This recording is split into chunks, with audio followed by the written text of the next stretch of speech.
Kita kembali ke tanah air, saudara. Fraksi Partai Golkar MPR RI memaparkan sejumlah kegiatan sepanjang tahun 2025 dengan fokus utama pada pengembangan pendidikan. Lalu pada tahun 2026, fraksi Golkar juga menaruh perhatian pada obligasi daerah sebagai solusi atas tekanan fiskal akibat kebijakan efisiensi anggaran.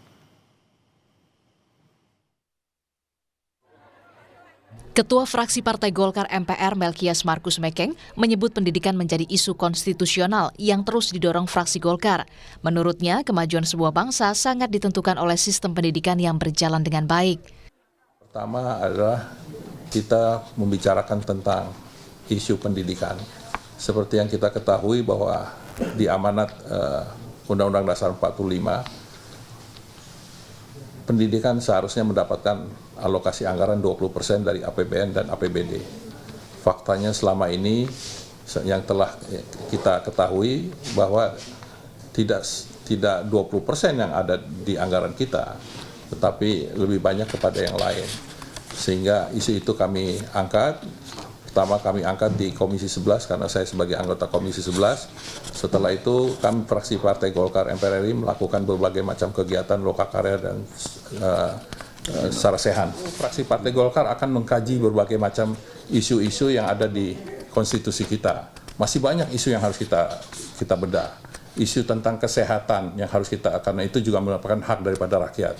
Isu tentang fakir miskin, itu juga harus kita bahas. Berbagai macam isu-isu yang akan kita bahas di dalam kegiatan kita selama tahun 2026 ini. Jadi kita semua tahu bahwa di dalam pembukaan Undang-Undang Dasar 45 ada 3 pokok yang harus dicapai oleh bangsa ini. Yang satu, mencerdaskan kehidupan berbangsa dan negara. Kedua, kesejahteraan daripada rakyatnya. Ketiga, hubungan politik yang bebas aktif. Menindaklanjuti berbagai kegiatan yang telah dan sedang dilakukan, fraksi Partai Golkar MPR RI juga menegaskan perluasan pembahasan isu konstitusional lainnya yang berkembang di masyarakat. Jadi kami menyampaikan menindaklanjuti dari 2 kegiatan yang telah kita lakukan dan sedang akan kita lakukan, yaitu yang pertama dalam isu pendidikan dan isu obligasi daerah.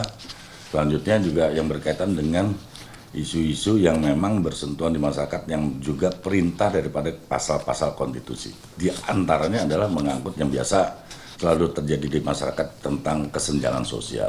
Jadi menjadi penting di antara yang telah disampaikan oleh ketua kami, Pak Mekeng, yaitu mengenai fakir miskin dan anak-anak terlantar. Itu di antaranya. Dan tidak hanya situ saja, juga berkaitan dengan pasal 28 yang menyangkut hak-hak dasar daripada warga negara tersebut.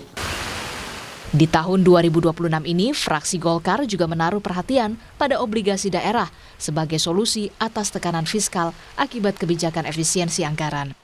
Asri Gunawan, Jenifan Prapta, Kompas TV, Jakarta.